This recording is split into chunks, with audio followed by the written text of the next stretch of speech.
tanpa disadari teman-teman akan membangun koneksi dengan si orang tersebut. Gimana caranya kita masuk ke dalam story orang tersebut? Jangan-jangan teman-teman akhirnya mengetahui bahwa orang ini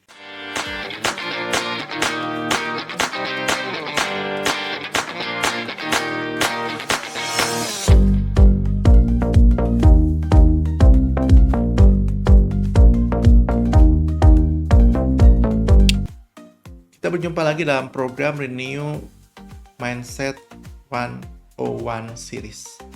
Nah, hari ini saya mau coba menggali lagi lebih dalam lagi mengenai sales.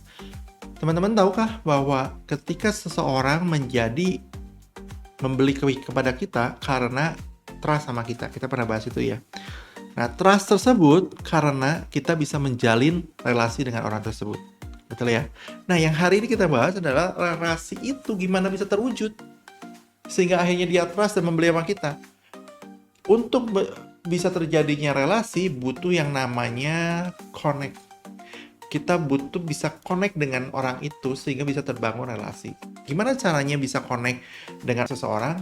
Yang pertama adalah teman-teman mengetahui story yang ada dalam kepala klien kita. Contoh, ketika teman-teman lihat rumah, teman-teman harus coba mencari tahu apa sih yang ada di kepala klien dia. Motifnya apa, story-nya apa, egoisnya dia apa. Jangan-jangan teman-teman akhirnya mengetahui bahwa orang ini punya anaknya 6.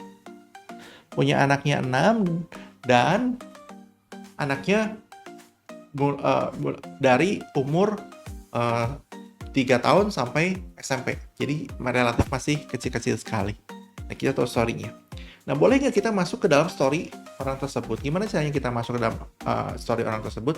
Ketika dia melihat rumah, di salah satu bagian rumah itu misalkan ada taman. Ya, boleh nggak kita duduk diam bersama-sama dengan si bapak itu, kita mencoba masuk ke dalam story di kepala si bapak itu. Misalkan, Pak, ini bayangkan ya, ada tamannya gede. Tadi bapak bilang bahwa anak bapak ada 6, umurnya dari sekian sampai sekian. Kebayang ya Pak ya, kalau di hari weekend di sela-sela mereka sudah tidak sekolah, kalau dibikinin permainan games di situ, ini ada taman yang cukup untuk menampung sekian banyak orang. Atau ketika teman-temannya mereka datang untuk bermain, ini taman cukup luas untuk menampung anak-anak kecil bermain. Nah, kita mencoba memasukkan story. Ada yang relate kan? Story-nya adalah taman itu. Bayangannya adalah taman itu, di bayangan si bapak dengan bayangan kamu sebagai properti ada yang sama.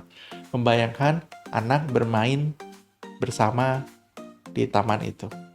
Nah, yang ketiga, sesudah kita coba masuk dan si klien kita tertarik dengan story tersebut, akan sangat mudah yang ketiga, mengarahkan story tersebut ke sebuah transaksi penjualan. Jadi, saya ulang ya, tiap orang punya story, klien punya story, agent punya story. Jobnya adalah kita masuk ke story-nya klien dan coba menarik ke sebuah penjualan atau kesepakatan bisnis. Kalau teman-teman tidak coba masuk, sampai kapanpun nggak akan bisa terjadi penjualan. Karena dua orang punya story yang berbeda-beda. Jadi tugas kita adalah belajar mencari tahu.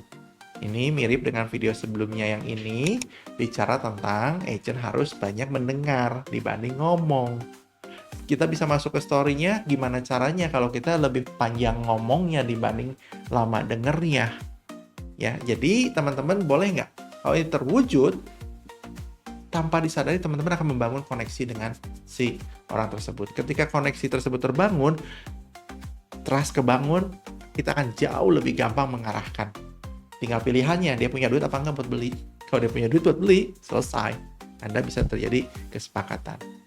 Oke, mulai belajar mengkonekkan kamu dengan klien kamu melalui story, cerita.